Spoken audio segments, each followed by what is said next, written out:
রাজনৈতিক সংঘর্ষ এবার নদিয়ার শান্তিপুরে রাস্তা দুর্নীতির অভিযোগে বিজেপি সাংসদের বাড়ির সামনে বিক্ষোভ দেখাতে গিয়ে একেবারে ধুন্ধুমার পরিস্থিতি।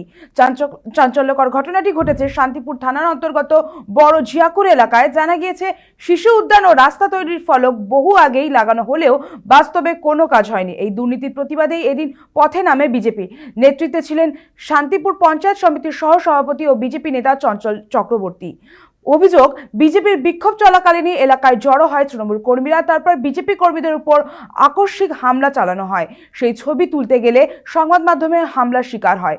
এরপর গুরুতর আহত অবস্থায় চঞ্চল চক্রবর্তীকে ভর্তি করা হয় শান্তিপুর জেনারেল হাসপাতালে। যদিও এই বিষয়ে তৃণমূলের পাল্টা দাবি, ওই এলাকায় গুন্ডামি শুরু করেছিল বিজেপি কর্মীরা। স্থানীয়রাই নাকি তার প্রতিবাদ করেছে।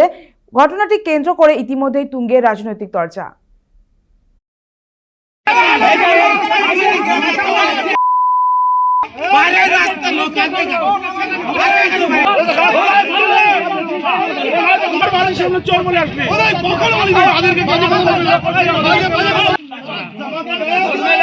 দেখুন, যখন ঘটনাটা ঘটে তখন আমরা কেউ ছিলাম না, আমরা এসেছি।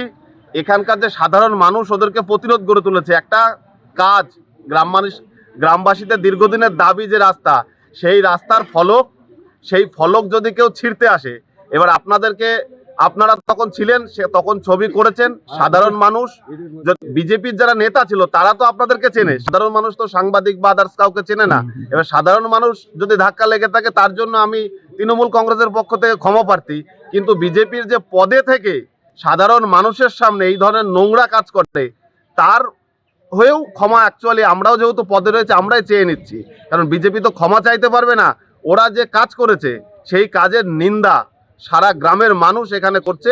আমরা পরবর্তী পদক্ষেপ এখানে শুনছি, ওদের সঙ্গে যখন ওরা ওইগুলো ছিঁড়তে যায়, গ্রামবাসীরা যারা বাধা দিয়েছে তাদেরকেও মারধর করেছে। আমরা গ্রামবাসীদেরকে নিয়ে থানায় যাব, পুলিশ প্রশাসনের কাছে, যারা এখানে এসে এইগুলো ছিঁড়েছে এবং গ্রামবাসীদেরকে প্রহিত করেছে, তারা গ্রামবাসীরা ওদের নামে কমপ্লেন করবে, পুলিশ এবং প্রশাসন সেই ব্যবস্থা নেবে। না, ওখানে 3 লক্ষ কত টাকার কাজ হয়েছে, যেটুকু ফান্ড থাকে সরকারের সেইটুকু হয়, পঞ্চায়েতের সীমিত ফান্ড থাকে, সেই হিসাবে কাজ টাকা হয়েছে। আগে অফিসে কমপ্লেন করে আরটিআই করে তুলুক, কপিটা তুলে কাজ হয়েছে কিনা সেটা দেখুক।